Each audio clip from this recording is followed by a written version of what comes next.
Good morning, good afternoon, or good evening, wherever you are. Yes, this is Dana. Victoria is here with me as well. She kind of has half of a voice. She's doing well, but she's just back from surgery. But the warrior she is, she literally, people, she had surgery yesterday, left the hospital, refused to have painkillers or anything, was actually awake during the surgery, and she is laughing and she can talk, but we want to give her voice a little bit of a rest. So here we are, and thank you Thank for joining us as you. always. Of course, are you kidding? I actually sent her a video yesterday. I look like the creep keeper. And You did not. Actually, I showed my husband. I'm like, this woman says she looks rough. And I'm like, I if that's was. rough, Well, oh this my is rough gosh. too. This is kind of rough too. I've got bruises No, everywhere. no, honey. Beautiful and stunning. Me, like Whatever. rough for me, like I'm the girl that climbs out of the TV in that movie, The Ring. And so when you're saying rough, I'm expecting something of that caliber, and you send me what you send, and I'm like, you're beautiful. If I liked women, I'd be like, ooh, look at Ooh, me getting a video from this hot chica. But no, not rough at you know where all. got you know who got my drugs, obviously. So like 800, 900 stitches later, whatever, and they Oh take my muscles God. from one place and move into another and thread more nerves and did this and do that and 4 hours long just on the table alone and ugh. So You are one of a kind, my dear. Literally, I say it all the time, but you are a beast. You are a warrior. You know you're bionic. You have said it before, but um, I um, don't know how you're doing it, but we're very glad you're here thank and so you. glad that Yeah. surgery went as it was supposed to and that you're obviously recovering okay Right. because here I you have a are. big So, pillow here and I have my sling on. I'm wearing a big, I have a huge pillow in my lap. I got up all night like I was pregnant again, like 8 months pregnant. I was peeing every 5 minutes. I was like, oh my God. And then I try to get comfortable and I can't because my titanium shoulder came up my arm over yeah. my head and you have to keep it elevated. And as soon as I get comfortable, I have to pee again. And I'm like, I'm just sitting on the toilet. Forget it. Just screw it. I'm not moving. I'm here. Done. Yep. So that was fun. All right. So please forgive the fact that I sound like I ate 8 frogs and, I didn't kiss a toad, but anyway. So we're going to have a little fun. I might be a little, but we're going to go for it. So, how has your journey through the complexities of familiar narcissism influenced the way you perceive authoritative figures in your life today? Wow, whoever wrote that really crafted that with lots of Right? big We got words some and great we people. have we got a smart one out there. Yes. Um, that was a lot. I think I was so intrigued at the textbook format of that question that I'm not sure what the question. So authority figures, I mean, for me, that's probably, I hate to say, I know your voice is a little scratchy, but that's probably a better question for you because what you went through, your ex that did what he did to you and to Faith when she was unborn and still in the womb. I mean, he was in law enforcement, and you want to talk about authority. I mean, I have not had any issues with authority personally, but I think everybody's situation, as much as we go through similar things, Right. the effects are the same and a lot of the narcissistic behavior is the same, but a lot of time our experiences are unique in that way, as is our perception of them. But I personally, my issues are with those specific people. I personally have been able to separate the fact that I don't lump, like, I'm not one of those people that says, oh, all men are this or all Right. authority is, you know what I mean? Yeah. No, I know who exactly hurt me and why, and it is what it is. But I thankfully, plus my personal aspect is, my biological father is a retired Chicago cop, We have so and much in I mean, common. he's an amazing human being. He's such a good man, and so I don't have that relationship with authority being negative, aside from the judge that didn't think that my ex coming after me with a knife and a gun warranted an emergency order of protection, to which I would argue, well, let him come to your bedroom or your door in the middle of the night and use weapons. But that would be a different story. But Sure. other than that, I don't have any problem. I mean, I think we're all different. It's an individual case by case basis, but I know a lot of people do have Yes. issues with authority. But having your experience, Hmm. which was much more severe, and with Well, somebody that was in an authoritative position, probably abused it, obviously. right. What's your take on that? Well, he wasn't the only law enforcement. He was military, and what a lot of people don't realize is that I was never attracted to the badge. A lot of people say women are attracted to the badge Mm. uniform, and I grew up with the uniform. My parents were both law enforcement. My parents were both. Oh, I didn't know that. My sperm donor was one of the highest ranking law enforcement officers in the state. And so, yeah, so when I followed Wow. his footsteps to have something to get along with him about, I would never say, "Hey, Dad." I would say his rank and his last name because I didn't want affiliation at all that people would recognize I was his child. So I never put it out there. I never told people. And then Wow. later on, now you know how he got my ex in my life. So Yeah. I always reiterate very strongly that, there are great military people and I constantly thank them for their service. And there are Yes. pieces of shit. There are great officers who put their lives on the line, and then there are pieces of shit. The domestic violence abuse is much higher in law enforcement and military than in a Mhm. regular household. And it's sad. And what I tell people all the time, if 1 in 3 report it, how many aren't reporting it? How many Exactly. are turning their heads from it?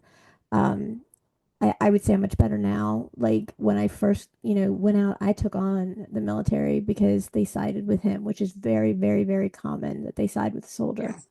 And I remember going to the grocery store and there was a military person in their BDU standing out there collecting money. And I looked at him and I was like, what is this for? And he was like, for mental health, for the mental health of the soldiers. And I looked at him straight face. I said, what about the wives you beat? What about the children that you beat and leave? I was like, I guarantee none of that money is going for them. None. And I said, I don't know if you're one of them or you're not, but you're very standoffish and you're rude about it. Yeah. And, if not, I would have thanked you for your service. Whenever my husband and I go anywhere and somebody has on some kind of hat or Agreed. something, we Yes. thank them for their service. So do we. But not everybody's that way. The hardest call an officer goes on is a domestic violence call, because you don't really know what you're walking into, and a lot of times the victim will then, no, don't take him. He's my husband. I love him. We'll never, Hmm. or whatever the case may be. I've learned, and I know this is horrible to say that what I'm about to say, but and I'm sure you might agree, but a temporary protective order or a temporary restraining order is nothing but a piece of paper that's going to ignite that son of a bitch into a new flame. Because, Yes. yeah, you might get them out of the house for a moment, but they're going to come back and you have to keep that paper with you at all times. It becomes invalid if the staple comes out. It's so stupid. Like you're trying to save your life, but the staple came out when he tried to rip it out of your hand, so now it's null and void.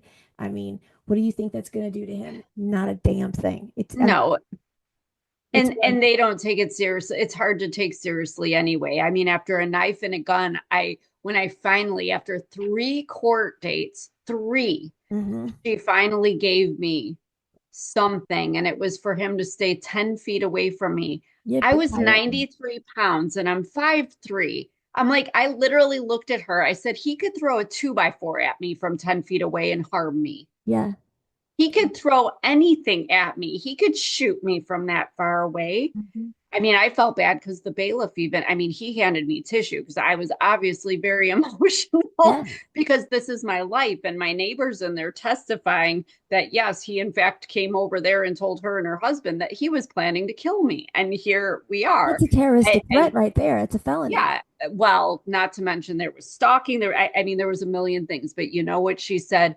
Well, after a 25-year relationship, I just find it odd that all of a sudden you're reporting all this. And I said, because I've been scared of him. I get so tired of people doing this whole, oh, well, it couldn't have been that bad. I've even had somebody commented on one of my YouTube videos that, oh, it couldn't have been that bad if you stayed 25 years. Maybe I was effing afraid. It took me from the day I realized, yes, I am definitively done. It took me 15 years to leave. Why? Because you can't just walk No. out. Some people can, but I had to be careful about it. And I had to make sure that I could take my kid. And I, I am a type A and I am a prep. It's not a control thing, it's a preparation thing. And it was about making sure that I could take care of my son, making sure I'd have us in a situation where I wouldn't have the threats that he made, fulfilled about taking our son away from me and all this other crap. But, I think that's the thing. I think we have to remember, just all in all, to get back to the question, people are people. Yes, narcissism is so, I mean, law enforcement, definitely, medical profession. There's some, politics. There's a lot of places where you will see an influx of narcissists, but basically any position where people have power, where they have praise and adoration, because believe me, I have a few in my life that, oh, they love to be on. There's one that she annoys the hell out of me, honestly. She's not even that important, but she is on the board of everything, at the library, at the school, at the county, at the this, at the that. If there is a place to sit at a table and have a vote on anything or say in anything, and it makes her look so, oh, look at me and all my community involvement and all this and that. And they love that. They love that because it makes them look good to other people. It makes them look charitable. And, oh, she's such a busy lady. And look at her donating all her time to all these causes and all these things. Now, it's all bull. It's all bull.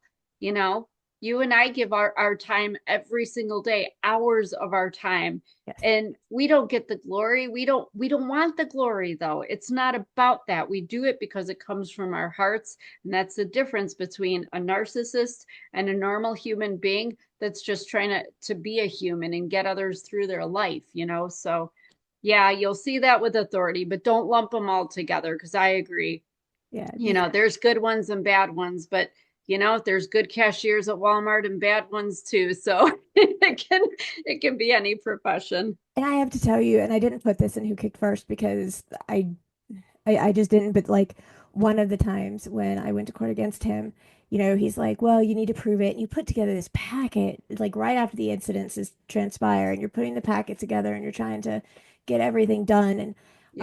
And they say, do you really believe that he's a harm or a threat? Well, when he charged at me in the courtroom, the first thing the judge did was haul ass out. So are you scared of him? You got bailiffs and stuff. Why are you all afraid of what he's going to do? If that's the case, it doesn't make any sense whatsoever.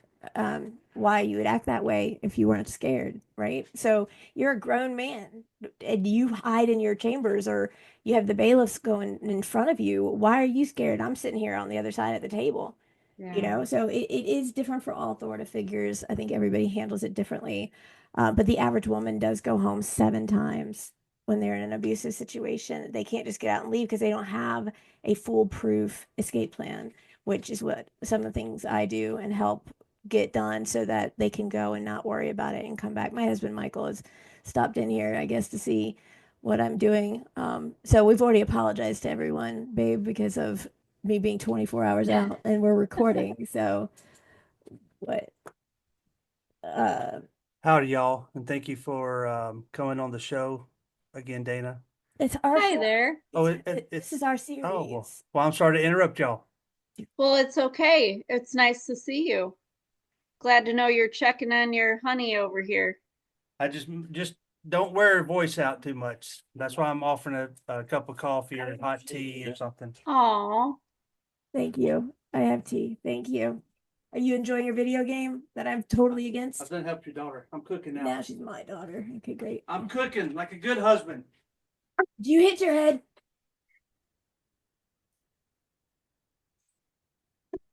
No.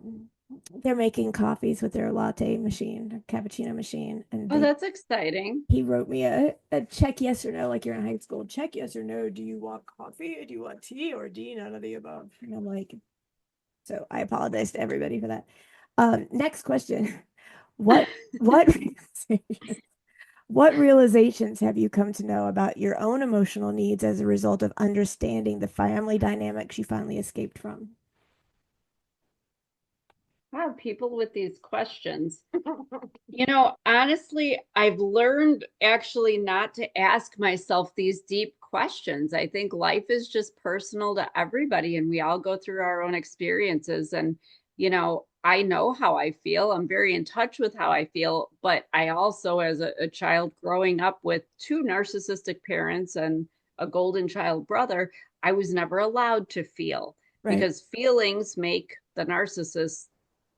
I don't know, somewhere in there, I don't know if they just feel guilty or if they're even capable of that, but they don't like having to see the effect of their actions, especially when they're not nice effects. Right. So I couldn't feel, I couldn't cry. I mean, you've read my book, Choking on Shame. You know what happens when I cry or get Yes. emotional. Oh, Nothing good, nothing good. And I say that, but yeah, if anyone wants to know, I don't think anybody has parents like mine that would go to the extremes that they did to make sure that I did not express any emotion. it was But they probably wouldn't heart-wrenching. risk me having emotions openly in the house, outside of the house, because then people would know the truth. But it's out there now. But that's the thing, is that I've always been very in touch with how I feel. And I think it was just a matter of once I was out of there, and even while I was still at home under 18, just validating myself. Like, I have a right to feel how I feel. Everybody has a right to feel how they feel.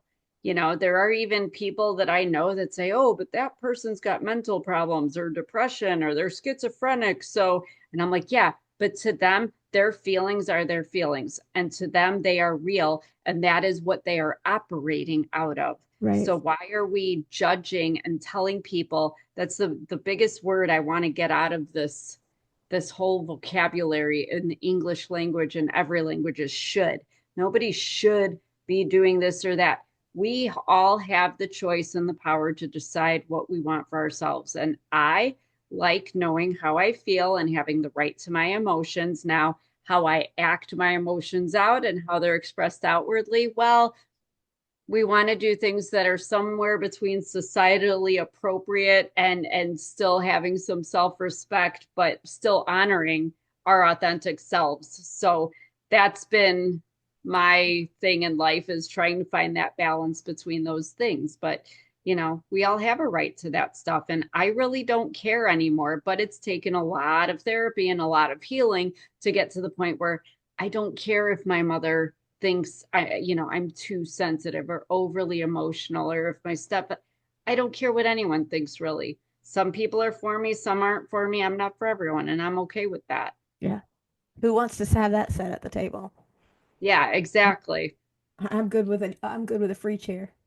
Just chair sit there because in what ways do you celebrate your accomplishments that you have made after being overshadowed and the narcissistic set up by a narcissistic parent?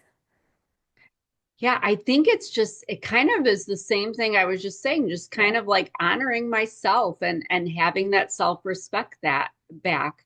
I mean, one thing that I do a lot more now, because my self-esteem I never had self-esteem. I can't even say it was ripped away from me, because it was basically taken from me before I ever had any. And so for me, here I am in my late 40s, like trying to have self-esteem. And I've come a long way in the last few years, but I will literally reach over and pat myself like literally on the back and be like, good job, mom, or man, I can bake a mean banana bread, or, that was a really good idea or good advice I gave that person, or man, we rocked that podcast. And you see me once in a while, like Yes. high-fiving you, or I clap, I will openly be like, yay. She does I that don't to me know, but too. I'm one of those people. I'm very, my mother said I'm overly emotional and overly expressive. Maybe I am, and whatever, but that's how I do me. Other people have different ways, but whatever it is, just I think you have to do your own thing. Have a happy dance, treat yourself once in a while when you have an accomplishment. Like, I don't sit around and wait for people to buy me I can't even talk anymore. Buy me flowers. Like, if it's a special day, like Mother's Day, my birthday, whatever, I go to the store and I pick my own flowers that I like, and I put them in a vase, and it makes me happy. It makes me smile. I don't wait around for other people to do stuff for me. I fulfill my own needs. Yes, I agree. We've had some interesting questions that we've had. A couple of Yes. ones is, what is your favorite colors? Because colors tell a lot about people. Whoever wrote that in, you are my person, like Hey, literally, you are my tribe. No, I'm going to say this. I'm That hurt. is the one question that I always ask people. If I'm just meeting somebody, I will find a way, because I agree what color the person loves. Plus, you always want to know, because it doesn't matter what you buy them as a gift or what you send them, if it's a card, whatever, if it is their favorite color, they will love it. Yes. And some people, you don't know what somebody's not favorite color is, because there is a least favorite color. There is. But yeah, well, I know yours is purple, Yes. correct? I know, because I know my twin. And mine has always been red, like basically the color of the lettering on Victoria's book that's right behind her there. NARC, NARC, who's there? I just see a memoir, but yeah, that like blood red there. That's my color. What is your favorite gift to receive? Ooh. You know, I'm one of those people. What I don't know about you, Victoria, because I'm one of those people. I love giving gifts, like, I do but not too. like I don't like to necessarily, it's not like, oh, it's Christmas, let me go buy for everybody. Like if I'm out and when I say gift, it could be like whatever. Right. Like I'm thinking of you and here, like I bought it for you and that's a gift, but I'm weird about receiving gifts, but I will say I love like if somebody just was out and got a bag of peanut M&Ms and brought them to me, that would just tickle me to death. I'm not supposed to eat the chocolate because it has soy in it, and I'm not supposed to have soy, and you know, the sugar probably isn't good for a borderline diabetic, but I love me some peanut M&Ms. Okay. I'll take a Starbucks too, though. Who couldn't love Starbucks? I mean, come on now. Starbucks is awesome. Oh, goodness gracious. I don't know what mine would be. I'm one of these people that I've always, because when you lose your hearing, you enhance one of your other senses. So mine's I smell, unfortunately. And like when my husband and child get into a farting war, it's Oh really my gosh. not good. Yeah, that's one that makes me just like go outside of the house. I'm one who always grew up wanting to smell good.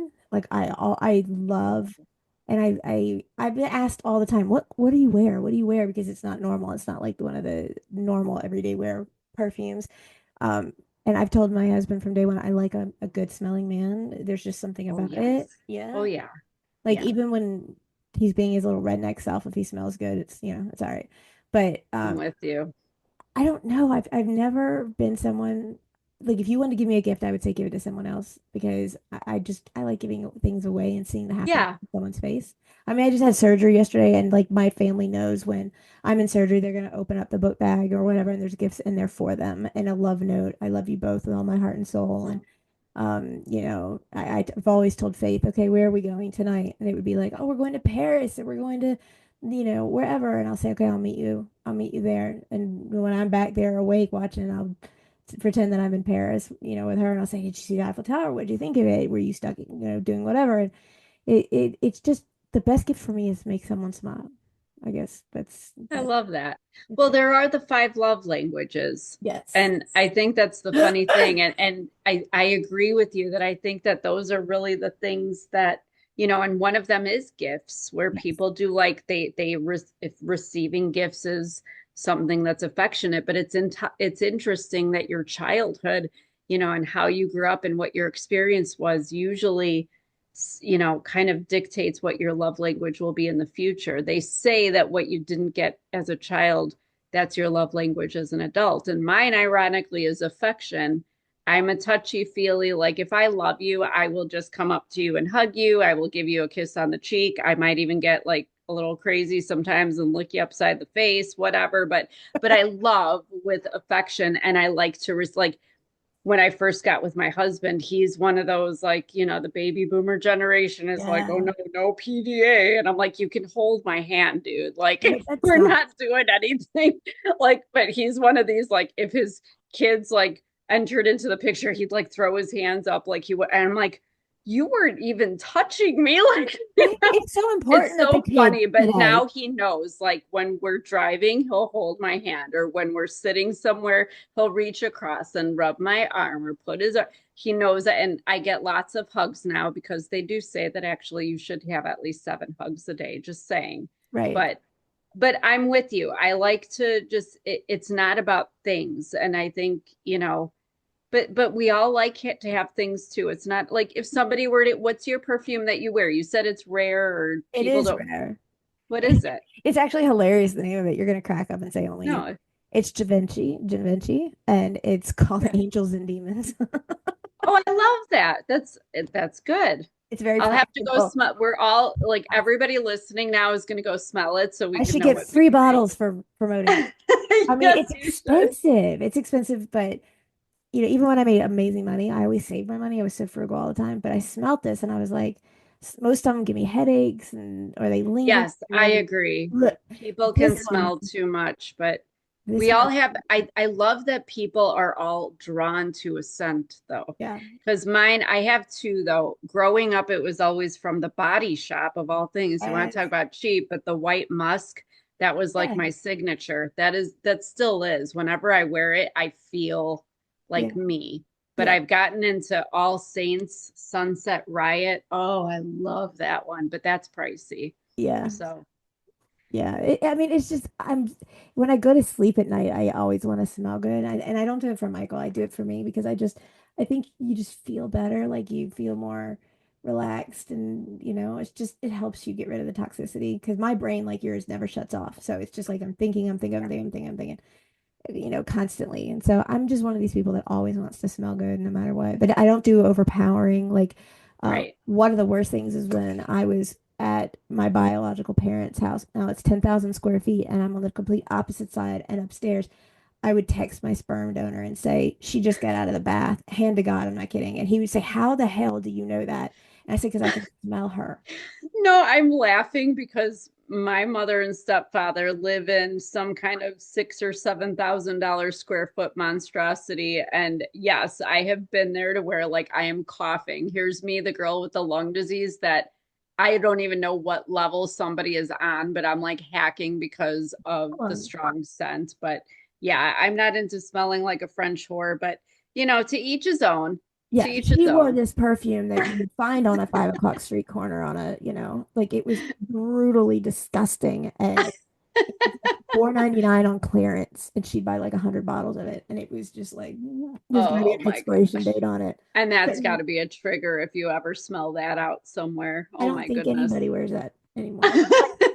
Yeah, They can't get it because she bought it all. right, but it's so foul. And I'm like, it's gross. I couldn't have her in my car because it smelled Yeah. car, and I'd roll down the windows, and I was just like, this is just disgusting. It smelled so, so bad. And I just thought about, which is kind of warped and disgusting, is that when I would date somebody, I'd be like, oh, they smell so good or whatever. My sperm donor would say, what are they wearing? And I made the mistake of telling him, and then he would go buy that smell. Oh, that's weird. Right, right. So That's really weird. he never knew what my husband now smells because he just no, that's just not okay. Just Yeah, so I'm gonna make an admission, and this has nothing to do, I mean, it has to do with cologne, but like there's this one cologne I will never forget smelling at the Marshall Fields when I was a teenager. And my best friend in high school was a male. And I bought it for him for Christmas once because I'm like, this is like the best smelling men's cologne, like ever, ever, ever. And like, it's still to me is like, it has the same effect of like Dracar. Like any girl that grew up in the 80s or 90s is like, everybody you knows. smell a guy that just has Dracar and you're like, like, yeah, it just made you melt. But yeah, so my husband, like when I got with him, I don't know, he was wearing like the Axe spray and I'm like Oh, hacking and I'm like, yeah, I'm like, honey, you're almost 60. But I went and bought him that cologne that I remember. They what is still it? make it What from, yeah, what is Izzy Miyake. oh, Izzy Miyake. I It smelled and that. and It's I have had women come up to me and say, your husband smells so good. I said, yes, my husband smells very good. I have guys, to make it clear because I know, but oh my God. But that yeah, is a great smelling we cologne. all it's amazing. But Yeah. I mean, going back to like where, with regard to us, I love that we can talk about this stuff because like favorite colors, favorite perfume, these might seem irrelevant to They're not. narcissism, but I think when you're recovering and trying to find yourself again, I always tell people, and I've gotten critics that say, oh, that's not real self care. But I think that even when you're just coming out of it, we can't all afford therapy. We can't all Right. just like go to Arizona on a retreat and Right. discover our spiritual whatever.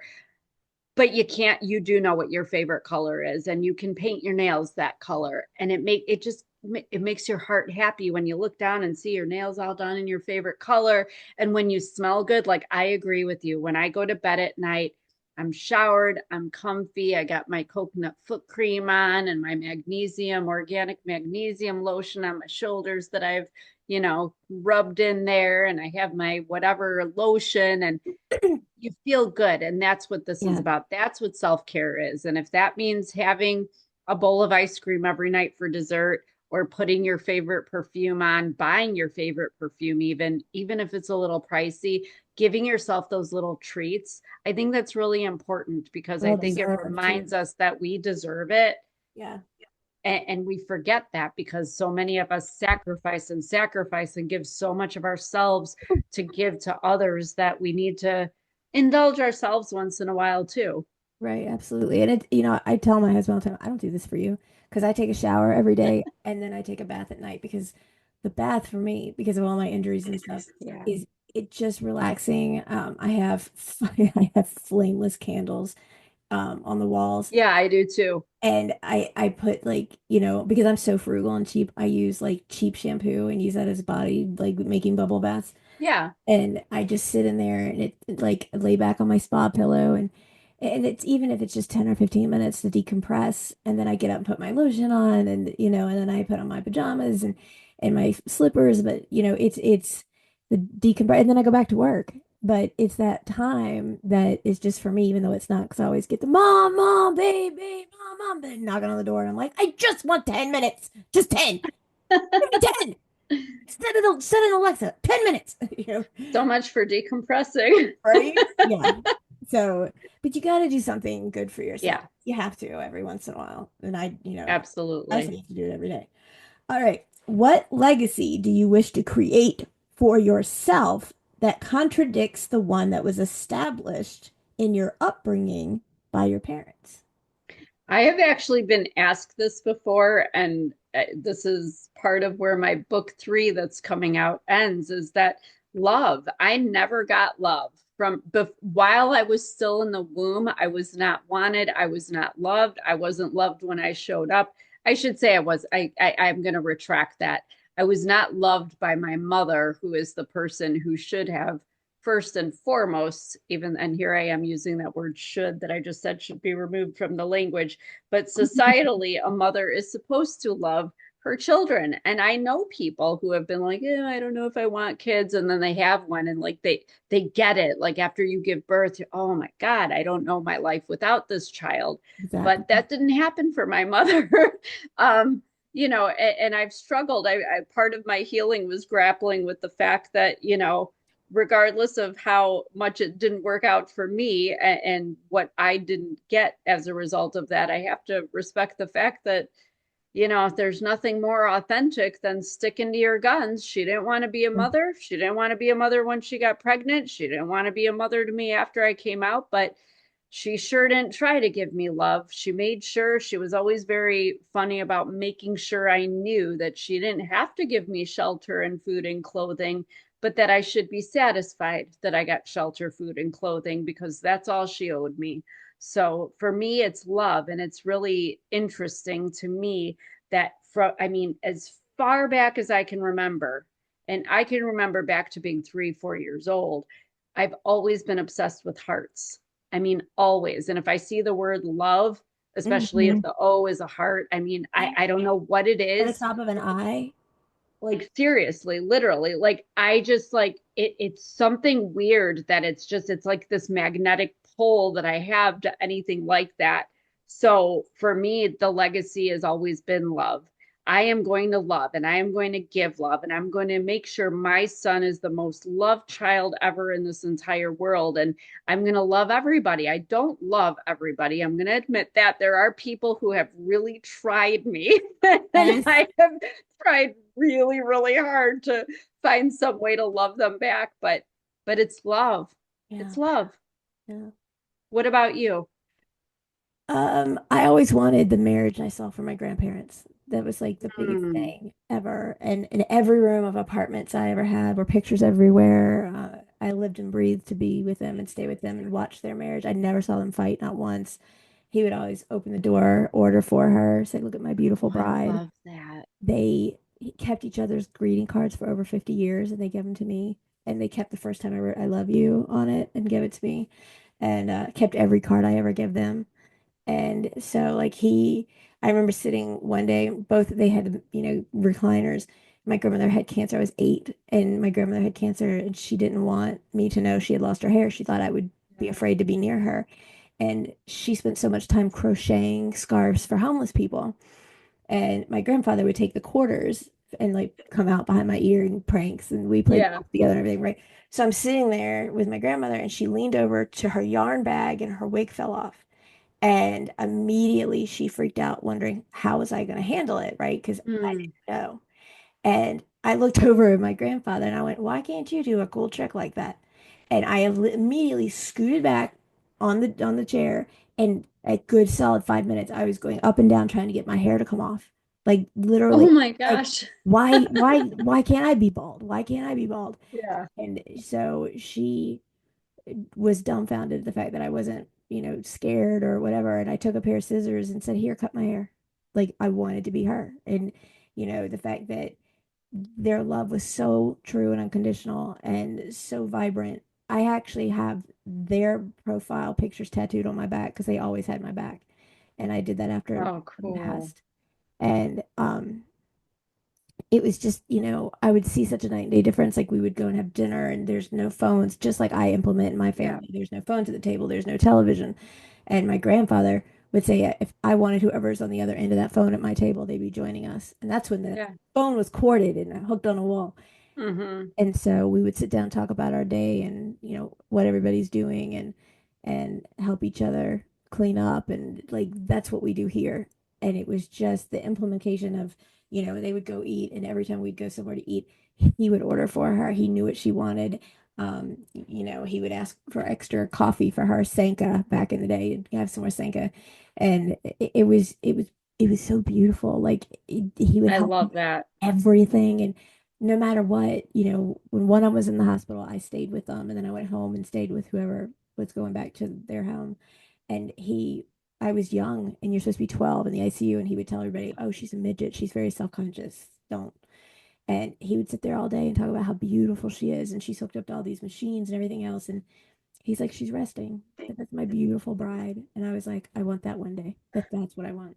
I think everybody wants that. I actually, a couple that is it's friends of my husband, they've been married, what, 35, 40 years. And yeah, he still refers to her as his bride. And I love that too. And I think it's interesting. I mean, to cherish somebody to that extent, that is a love without words. Like you don't even need to say, "I love you," because somebody in that situation feels so loved. And it's funny because I had this conversation with my husband a while back, but where I even had said to him, I remember we were out somewhere and he's like, "Oh, the waiter," I had to get up to go to the restroom before we ordered. And he said, "Oh, I told the waiter to come back, because I didn't know what you wanted to drink." And I'm like, "I'm your wife, like you could, what I like, Yeah. what my moods are.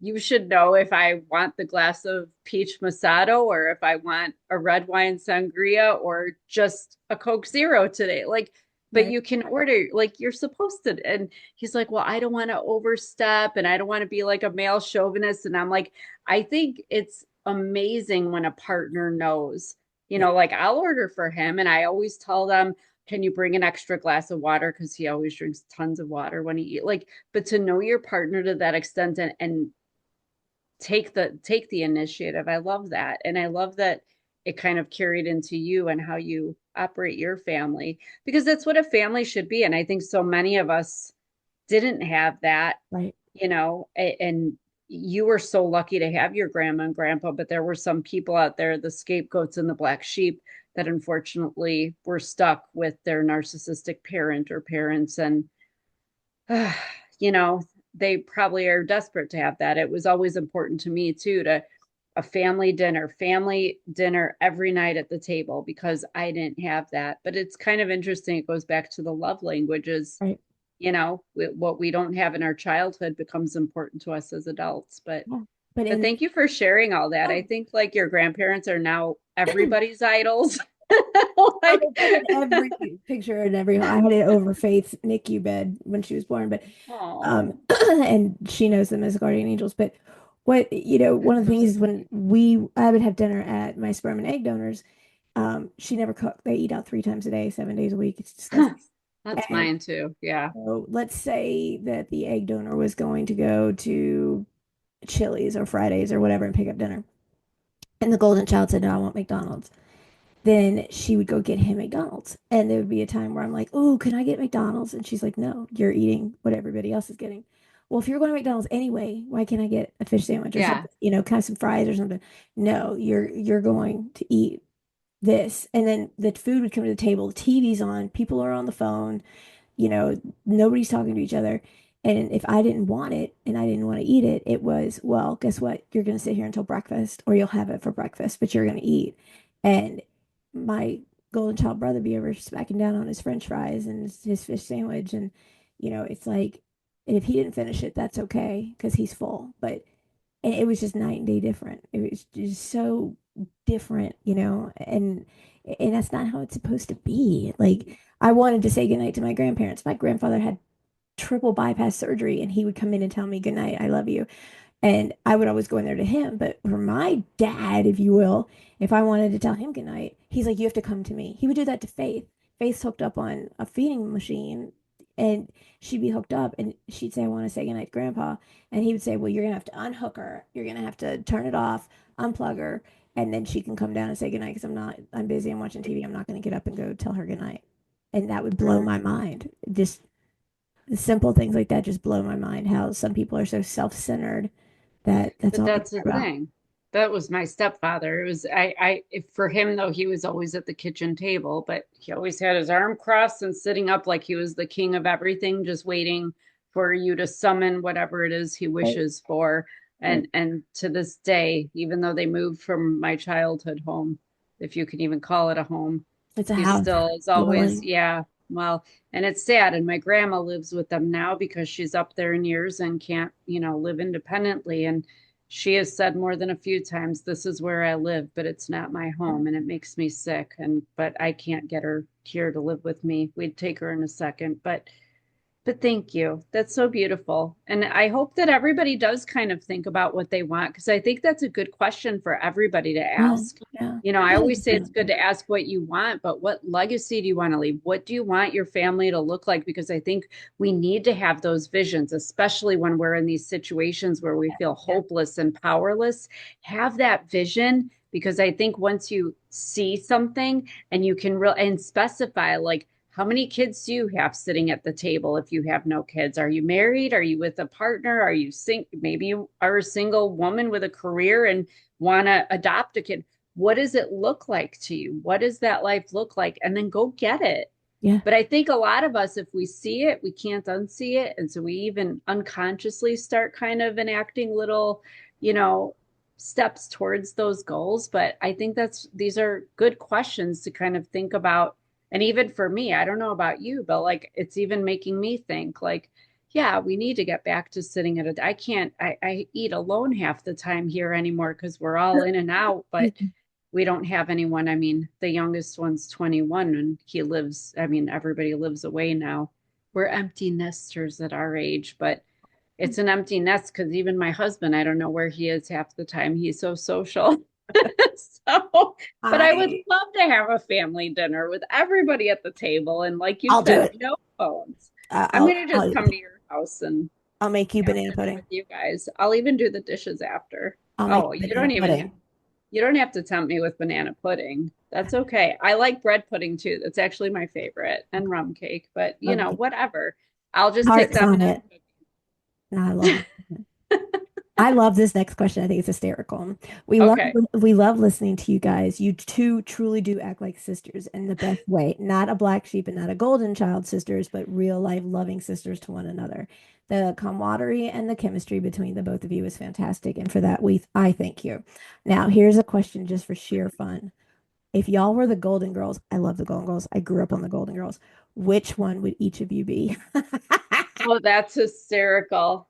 You know, I always thought I'd be more like Blanche because I'm just that way. I mean, I know at my age, like I get a lot of people, I still dress like when your daughter puts her little fashion designs out, I'm like, oh, that's totally me, like the torn jeans and the crop tops and I can. And maybe it's not my age, but it makes me feel good. And I You're a still do hot mama.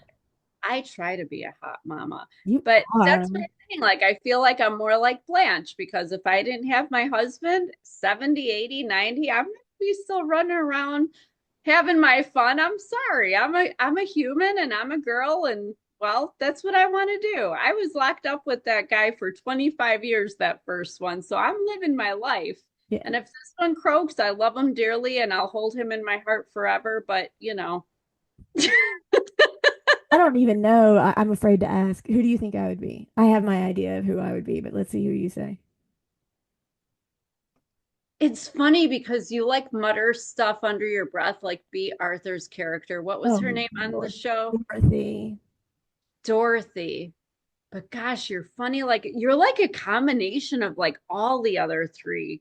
I feel like. But you have to decide who you want to I be. would have to be Sophia. You would be Sophia. Yeah. I love Betty White. Oh, I'm That's sorry. Sophia was the old lady. I'm the mom. Getty. What was her name? Rose. Rose. Rose was Betty White, but Rose the Nyland. Sophia was what was her Sophia name? Petrillo. Estelle Getty. Estelle Getty. Okay, that's what I She was couldn't think of actually the Estelle. youngest on the set in real life. I know. Yeah. And I saw an interview with all of them ages ago, and somebody in the audience said, "Are you to Estelle Getty? Are you as funny as you are, as your character is?" And Betty White's like, "No, she's dead serious. She's no fun at all." Do you know that Betty White was supposed to be Blanche? Right. I couldn't Yeah. see it. I just couldn't see that. No, I think they hit the jackpot with that show, but I don't know. We'd have our own thing going on, but that would make sense if you were Estelle Getty because I mean, you have Faith and she's going to have to play a role too. She could be the daughter. She would be the snarky one with all her comments. Yes, she would be. That's no question about that. So we just need an airhead. We need a Rose. If anyone wants to casting call. Casting call. Yeah, we're not doing this for another 30 or 40 years, but maybe 20.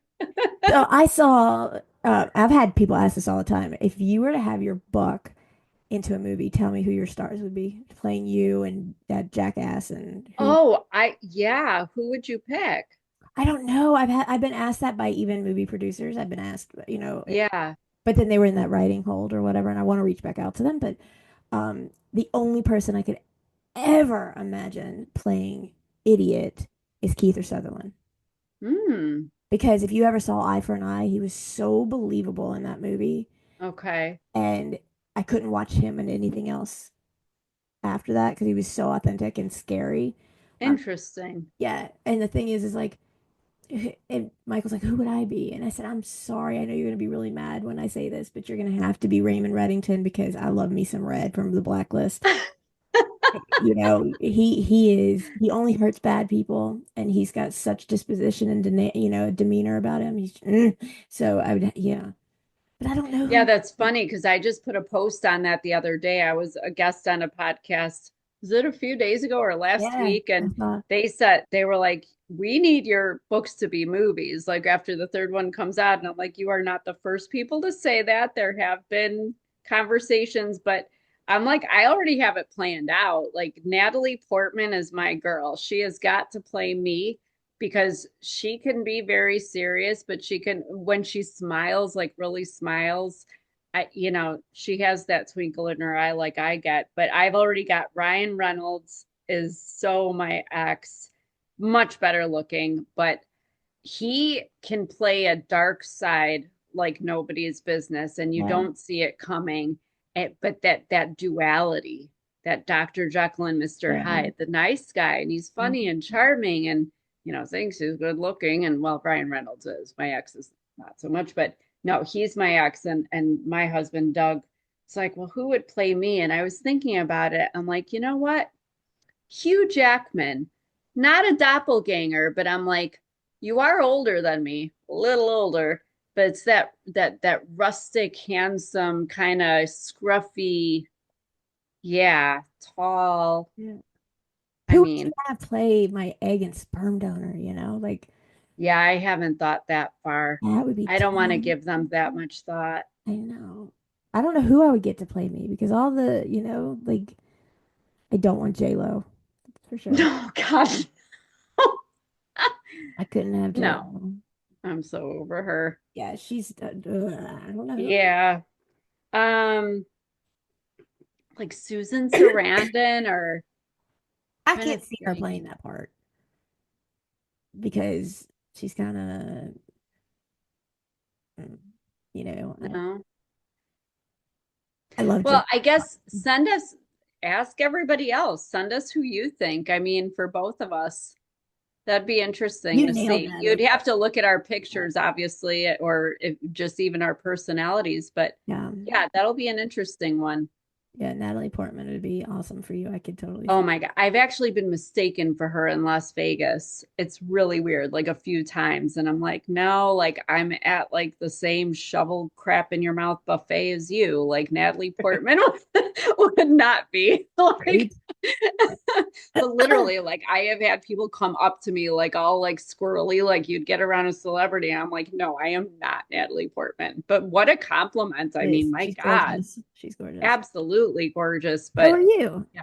Eh, we're Don't getting there. don't That self-esteem, we're working on it. ridiculous. So ridiculous. Do you want to do a couple more? Let's go for it. All Yeah. right. How can the golden child break free from expectations imposed upon them by a narcissist? Well, here's the thing. The golden child has to want to break free from the expectations imposed on them by the narcissist. And I'm not saying that all of them don't want to break free, but most of them are pretty cushy. I mean, honestly, and I'll just admit it for myself. If I had been the golden child, I'm not saying it's right to have a golden child, but when your parents favor you and encourage you and support you and everything you could ever want is basically handed to you, like, Right. but I could see where it could be, I've even brought this up about your brother that, I think his obsession with Batman might possibly be like the one thing he holds on to with like fierce ridiculousness, just because that's the one thing that is just his. Yeah. You know what I mean? Yeah. It kind of like his escape or something, because every part of his life is so regimented by your mother, and he's not accepted by your sperm donor at all. But I think it's interesting. But I think with anything, whether you're the scapegoat, whether you're the golden child, whether you're anything in any relationship, even healing alone from any kind of abuse or trauma, you have to want something. You have to be aware of it and want to change it in order to break free of any restraints. And without that, and I guess my answer is just that I find it hard to believe that too many golden children would want to break free. But it's just making a decision and setting everything with this comes down to boundaries. You want to break free from something. When I wanted to leave my ex, when my mother and I went separate ways, it's about setting a boundary. And I tell people like this, it's saying no to them for the first time and yes to yourself for the first time. That is when you break free. Then you got a lot of healing to do to undo all the crap in your head that makes you feel bad and remorseful and guilty and oh, that's your blood and all that bull. But you get over it over time. Yes, absolutely.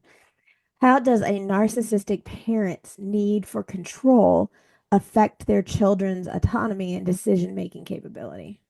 It takes it away.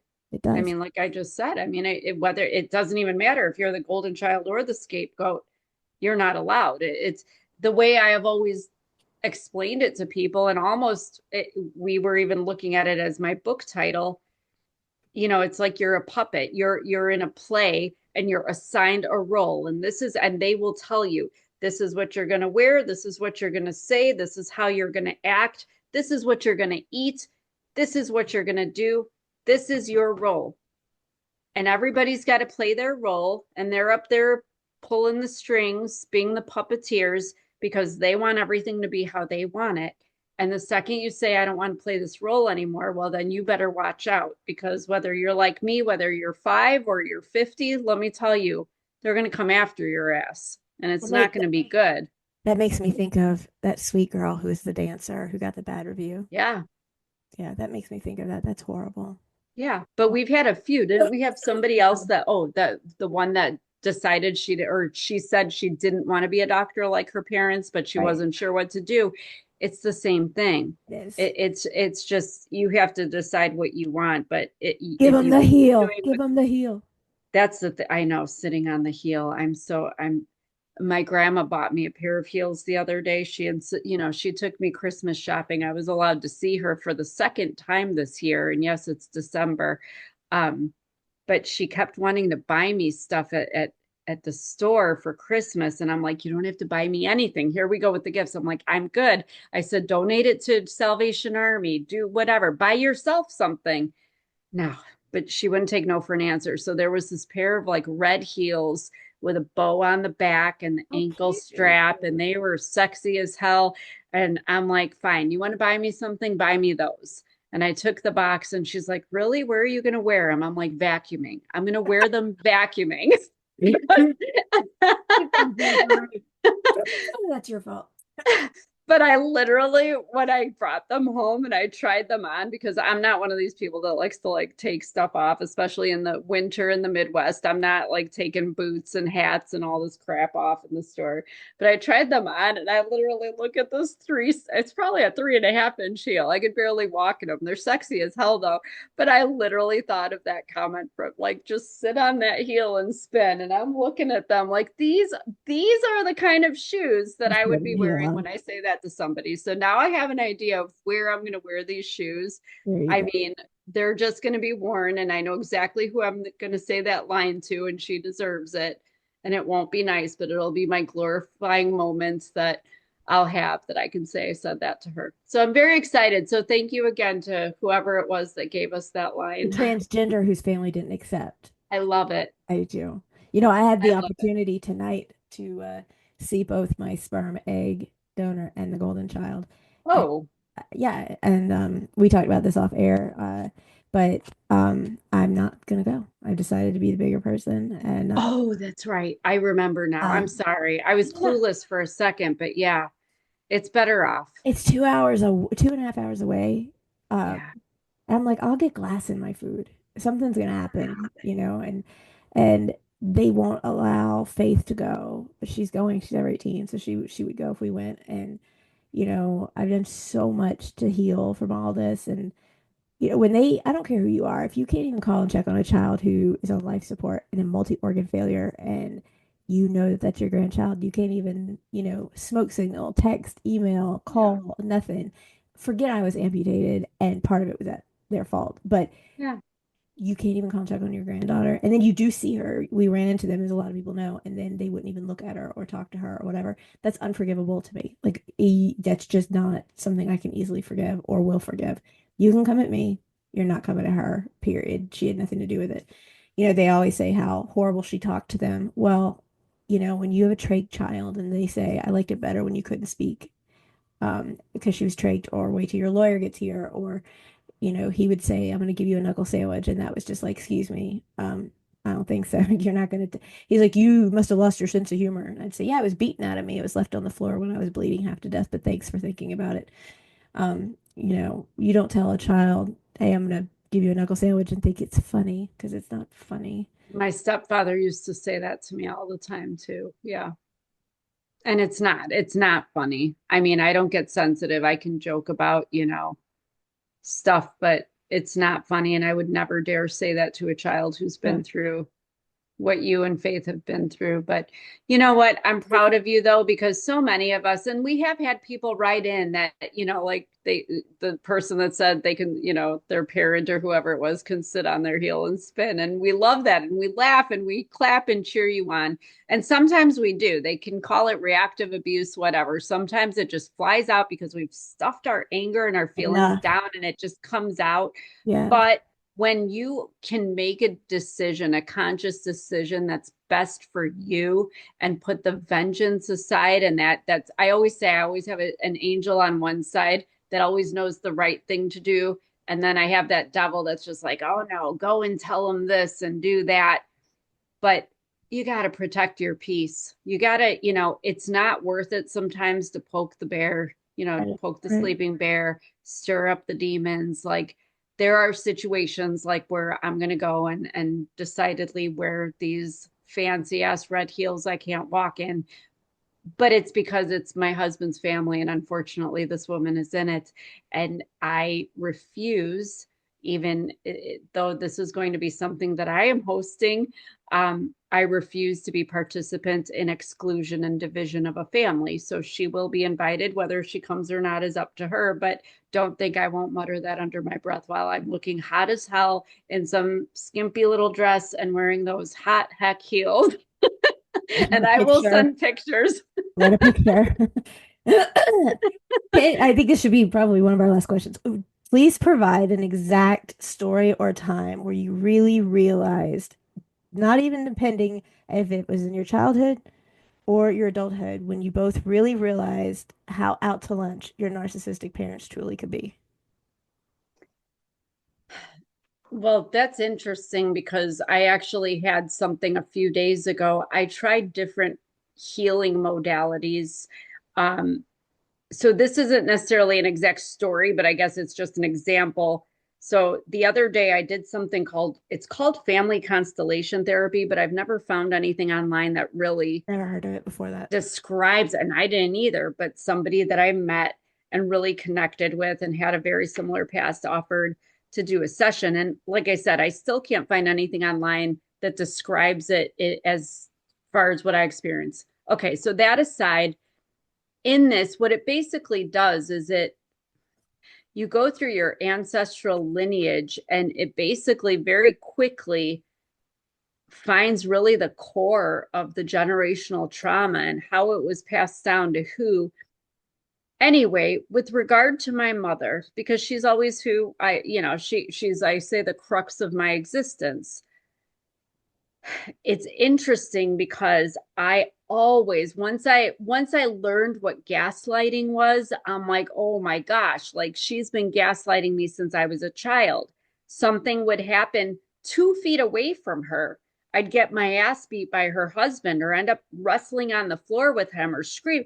And she would just wash her dishes like nothing was going on. And like, even like look around like at nothing. And I mean, I'd be screaming at her, aren't you seeing that? Help me. Like, help me. Tell him he can't do this. Or even in my 40s, even, one of the last times I was in their house, the vile things that this man said to me, and he was screaming in my face and like spit was flying out. And he walked away, and she comes out and she said, she always reminds me of like a Stepford wife, like just the smile, the plastered smile on her face. Oh, yeah. And I looked at her, I'm like, did you not just hear what he said? She goes, I didn't hear anything. I'm like, the whole effing town heard him. The hell you didn't hear him. The hell you didn't. She just pissed me off. Anyway, so where this is going, I always just assume like she just wants to she wants to act like she's completely oblivious. But what I realized in doing this like family constellation therapy, and it was just, I don't know if it was the therapy itself, but it's interesting that here I am almost 49 years old. What I thought was gaslighting, she has dissociated.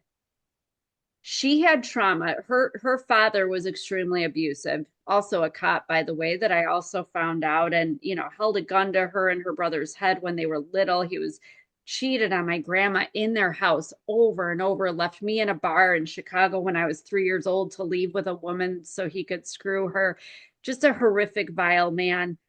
But my mother, I think, was so ill-equipped to be a mother to me and to handle what we were going through with the man she decided to marry, that she literally is so dissociated. It's like, it's a different level. Like, it's not even gaslighting anymore.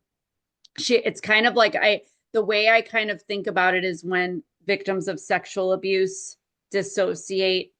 so they don't have to perceive the violation to their body in their mind. I feel like I've come to this realization that that's where my mother is at. And I'm not saying that everybody's mother is like that. My mother went through severe traumas and whatever, but I've realized for me that that's where a lot of her narcissism comes, and where a lot of the failure to me as my mother comes in as well. Is just she's completely shut herself down. And it's interesting because I've even had family members that have said she's not even anything what she used to be. She literally is a shell of a human being that just smiles when she thinks she's supposed to, and just kind of, like I said, a Stepford wife, puts the dinner on the table, that serves her husband and makes sure he's happy. And as long as he's happy, then she has everything she needs, and everything else, just she tunes it all out. She can't handle it. And I think that's really sad, but it speaks to the situation every one of us are in, is that when we have a narcissistic parent, likely they went through something in childhood that they cannot handle, they are not willing to face, they have unhealed trauma, and this is how it passes down to the next generation. So that's my little story. Let's hear yours. Oh boy. So the one thing that my sperm donor cared about more than anything was money. It's all about money and perception of Mm-hmm. power. So he collected old cars. I learned about them very little, like what's a big block engine, what's, like I would learn it's a 454 and Barrett Jackson and, all about all. Yeah. So he had somebody who worked on the cars because he had somebody come over and work on the cars. And this person, I use that term very lightly, is a triggering narcissist. Like the guy is so narcissistic and he's a piece of shit. Do you know other ways? So this guy comes over and he refuses to wear shoes. He says he has like pains in his feet, and so the pain in his feet make it harder for him to wear shoes. And I'm the one that's like, but walking on concrete and pebbles and dirt and rock, Barefoot? he wears just socks everywhere he goes. Oh, Right. So, but he's supposedly like top of the game mentally when it comes to doing, okay. right? I don't know. Okay. We can debate that all day. So, he would come over and go work in the garage and do things to the cars. And all he ever did was complain and complain and complain. And one day he complained in front of Faith that he hated his life and just wished he'd commit suicide. And I said to Oh, him, do not ever say that again. He goes, I just wish I would die. And at this point, Faith was having lots of surgeries all the time. And I was like, stop saying that. You're obviously crying for help. And you're one of those yeah. ones that wants the attention, but you're not going to do it. Right. So Right. here's the thing. And so we were, I don't remember where we were. We were somewhere one day and my sperm donor got this phone call and it's from a restaurant manager. You can't make this stuff up. And my sperm donor put it on speaker and it was this guy and he goes, can you talk to the manager? And this guy was crying. Can you talk to the manager? They want to throw me out because I don't have shoes on. It's a buffet. And so the guy gets him on the phone and my sperm donor's like, man, I'm so sorry, but he has this medical condition where he can't wear shoes. And then the guy's like, I'm sorry, but you can come into our restaurant barefoot. There's protocols and things with Yeah. food administration. So he was crying nonstop. So I literally had to just shake my head and I left it alone. And then he ends up getting COVID. And I said, this was in the heart of COVID. And anyone who knows Faith knows she has a compromised immune system. Yeah. So I said, he cannot come in the house. He can't. Because what happens if, bless you, All right. Thank you. bless you. And so I said, no. And he's like, you're not going to tell me no. He makes me money. And he's like, do you think I even like listening to him? All he does is complain. And I try to listen to him. And I mean, my sperm donor told me everything about this guy. I didn't want to know any of it. So he would come and knock on the door, ring the doorbell, and the bio parents aren't there. And he's like, I'm here to work on the car. Well, one, you go around the back and go into the other garages in the back. And two, I'm Mm. not opening the door for you because you have COVID and you have to wear a mask. And he was like, F you, F this. He'd run and go call sperm donor and say, she won't let me in. And then he'd call and yell at me and whatever.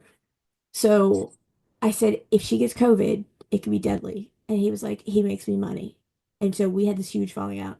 So they would invite him to stay for dinner. They would invite him to, just purposely. And Faith and I stayed upstairs. So one day, Faith wanted something to eat, and we thought he was on the other side below in the bottom terrace level garages, if you will. And we were in there getting something to eat, and in he walks. So immediately I'd take her and start walking away. And she had her hands full, and he bumped into her. He bumped into her, and he was like, "Aren't you going to say excuse me?" And she says, "No." And so he proceeded to cuss her out. Grown ass man starts cussing her out. And I hear this, and I'm like, "Excuse me, what?" And the one thing people know, I don't raise my voice, I don't yell, I don't scream. And that makes people mad because they feel like if you'll scream, then they can get louder and you can get louder. And then they know they're getting to you. But if you maintain your same volume level, it pisses them off 10 times more because it's making them think they're not getting under your skin. So he was like, "Your daughter needs to learn some manners." And I said, "Didn't you just run into her?" And he was like, "I don't care." And he was like, "She's an effing piece of shit," like saying this about Faith. And before I could say anything, Faith was ripping him a new ass. Both my bio parents were now in the room, Mhm. in the kitchen, and they're standing there. And I said, "Faith, go upstairs. I got this." And she's like, "I ain't missing this for nothing. I'm not going anywhere. I'm staying right here. I want to hear what you're going to say." Yeah. So he told me, he was like, "Yeah, you're able to save any woman or any child in the world. You're the, you know what you're doing medically, but you're a horrible mother because you won't teach your child to say excuse me when she runs into someone." And I said, "You ran into her." And at that moment, I'm standing there and I'm watching my sperm and egg donor watch this guy who makes them money, who this guy thinks he's part of their family or whatever, and say nothing as he's cussing out a special needs little girl who might be about 9 or 10 at the time. And he's dropping F-bombs and this and that and the other, and they say nothing. So, knowing all the stuff I know about him, I still maintain that confidentiality to an extent. And I was like, "You can't even go eat without shoes, and you are like, you have no business yelling at my child." Like, and I know they're not going to say anything. And I said, "Let me tell you something. If you were in my home and this was my home and you opened your mouth, you would be thrown out in pieces onto the lawn. Like they would find different parts of you Yeah. everywhere because you're dropping F-bombs and all these other words that my daughter's never heard before. And now she's going to want to know explanation as to what they're for. And you made her cry. And her bio grandparents are standing right here and not doing anything about it." And he looks at me and he goes, "You better watch your mouth. I'll go cut your brakes." I said, "That is a threat and I will have you locked up. You just do not understand." And they're still standing there. They're still standing there, not saying a word. And he goes, "I'll come up in your room and I'll take care of you." I said, "I wish you the best of luck if you do. I really do. Because if you come up there, I pay rent. So you're in my home at that point. And if you come up there, so help me God, you just know you've been warned." He's like, "I can come up there. I'm gonna go through all your stuff and blah blah blah blah blah." And they're both still just standing there. They're not doing anything. They're letting this happen. And that was my first epiphany outside because I'm so used to the inside, the closed door, what it's like as a family Yeah. dynamic. But to have someone from the outside and they just let him go at my daughter. I don't care if he came at me because I'll handle that. But you don't go at my daughter when she didn't do anything wrong. And I said, nobody raises their hand to her, nobody yells at her, nobody cusses at her, and nobody spanks her. If I haven't, nobody else will. It's my child's my decision. And I said, for him to do what he did, I don't care how much money he makes you. He would never come back here again. Never, because you need to let your child know that she's worth standing up for and you're not doing it. But they just, I was dumbfounded because they literally thought he didn't do anything wrong. And they were like, "Well, next time he's here, you just keep away from him." No, he should never be here again. How could you do that? That's awful. Yeah, it's awful. And what's interesting to me about that is, like I would always get that same treatment, for my mother and stepfather. In fact, as desperate as I was to have um I witnesses to testify on my behalf when I was seeking an order of protection, even though my mother and stepfather had chosen to dissociate from me well before that point, I did reach out because they were witness to many things over the 25 years with my ex that would be helpful for the judge to have heard. And they declined. And I mean, that's something that it's like your situation that I could never fathom. Like, you don't like me, you don't fine, but like, do you not understand? He wanted me dead. He's trying to kill me Mhm. actively. And oh, we don't want to get involved. I'm your daughter. Like, I don't understand that. But here's where it's interesting to me is that your sperm donor and egg donor treat Faith with the same care that they do for you. And I say that with a snarky smirk. Whereas my mother and stepfather, and it's almost humorous to me, they treat my son, their only grandchild, who isn't even biologically my stepfather's grandchild, but they treat him like, I mean, he's like the golden grandchild, but being the only one, it's quite easy. But they are phenomenal. But it's interesting because they only started that since my divorce and dissociating it from me. Suddenly they're grandma and grandpa of the year. But it really sucks for me because Easter, Thanksgiving, Christmas, when I would assume that after everything that I've been through, that I just assume my only child would maybe want to spend those holidays with me. I don't see him because he gets invited over there. And, it's like they do this stuff. Even the first Christmas after the divorce, I got my son on Christmas Eve. My ex got him on Christmas Day. He was 17, so technically still a minor. Right. But on the Christmas Eve, on my day to celebrate with my son, I had to work. So we had the evening for ourselves. And my mother invited my son there for dinner. And my son felt caught and he's like, well, I already accepted the invitation and they're giving me my presents. And I mean, it just sucks ass. It sounds terrible to say. I almost wish they'd treat him like yours treat Faith, because at least then it's even Steven. But, it's hard for me to know that my son obviously sees that I'm the only one excluded at the holidays. My brother's there, everyone's there, grandma's there, just I'm not invited. When grandma turned 80, I wasn't invited. So, it's interesting the different takes that these same narcissists can do. But yeah, they definitely want to make us suffer. They're not going to take up for us even when our lives are on the line. And How are they as grandparents before you got divorced? oh, they were hands off. I mean, they weren't like mean or anything, but like I actually remember getting into a pretty big argument with them because, my son was in Taekwondo through grade school. He did T-ball. He made varsity golf as a freshman in high school and was in the top 5, because in golf, you want to be in the top 5 to actually play at the meets. From freshman to senior year was one of the top players, always in the top 5. And they never once, and he was in the newspaper for golf. I think it was his junior year of high school. And I showed it to them and they just kind of like pushed it aside. Like they couldn't even glance at it. And that pissed me off. It was triggering. And so I got a little loud and I got a lot angry and was like, this is your only grandchild. Like, I'm trying to show you something he accomplished. Like, I understand I will never accomplish anything that will be of notice to you, but like, Jesus Christ, you've never been to any of his things ever, just like you're never at mine. But yeah, it was just interesting that right after the divorce, though, like within 2 weeks of me divorcing my ex, oh, they were at the golf meet and they were, grandparents of the year. Oh, you need to go shopping for winter clothes? We'll buy you a winter coat. Well, because I was apparently inept to take care of my son. And I'm like, no, we don't need you. We're fine.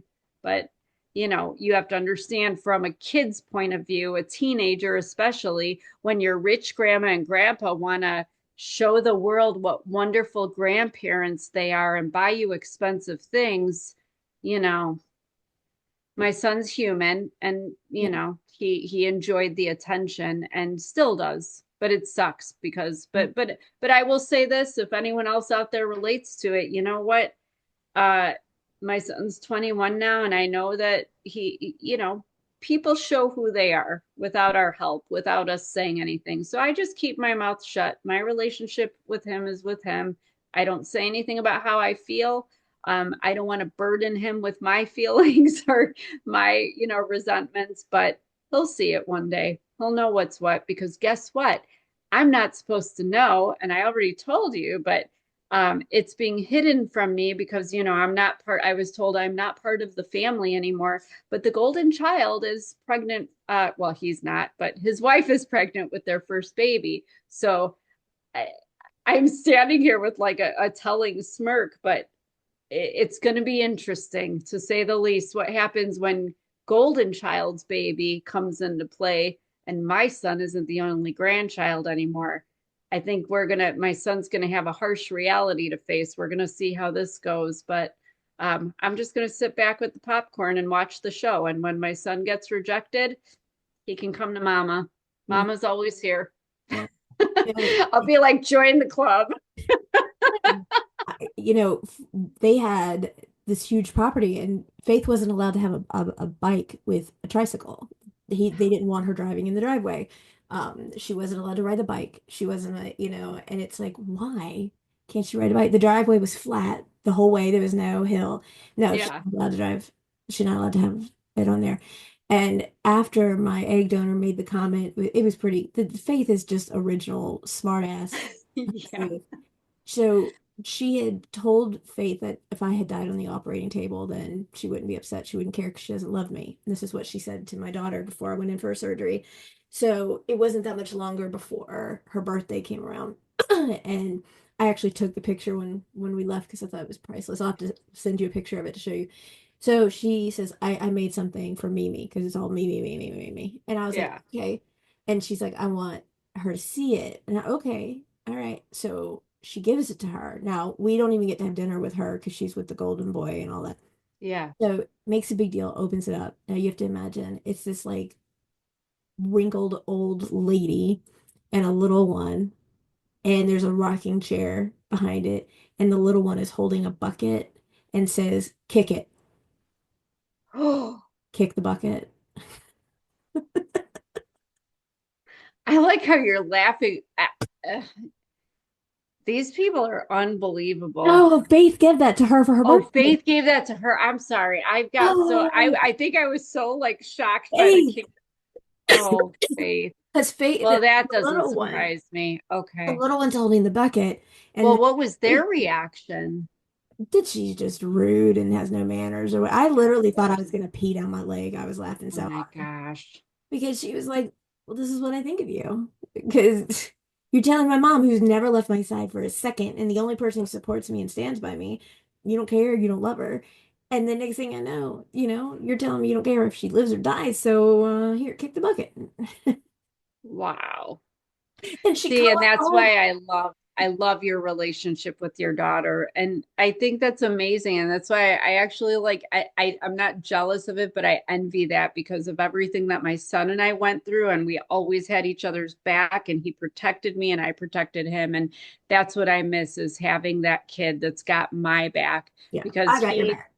I know you do. And I'm not trying to poo poo on my son, but it is hard. I feel bad for him because he's trying to be diplomatic. He doesn't want to choose mom. He doesn't want to choose dad. He doesn't want to choose grandma or grandpa or that other grandma and he's trying to play all sides, but that's why I just keep my mouth shut and I don't want to be that person that but I wish I wholeheartedly wish that once in a while he might act like Faith and give his grandparents something awful like that just because it would make me feel loved. That is the gift I want. To go back to that question, that is the best gift I could have. She used to do pranks on sperm donor, and he hated it. Like they My had these God. beautiful bathrooms. I mean, stunning black onyx. There was one of them was a black onyx bathroom, and she took water bottles and she said, "Raisin, raisin, the toilet downstairs is got water running everywhere." And he's like, "What?" And he's furious.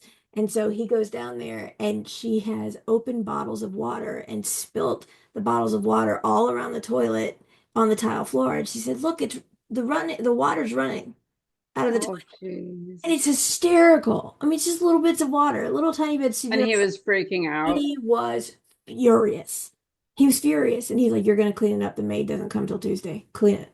And I Unbelievable. was like, "It's just a joke. It's funny. Like It's a tile floor. What's it gonna do? Is that I know, but they're just like mine, where it's all about the stuff and what they have and to show. Like I couldn't park in mine's driveway, without him commenting, is your vehicle gonna leak oil? I'm like, I have a brand new vehicle. Like, why was it gonna leak oil? Well, I think it's gonna leak oil. Move it to the street where it's not like whatever. I can't handle that crap. We know what's what, but people that are, if they think they're going to take all their stuff with them when they die, that's fine because I know it's not going to be left to me. So,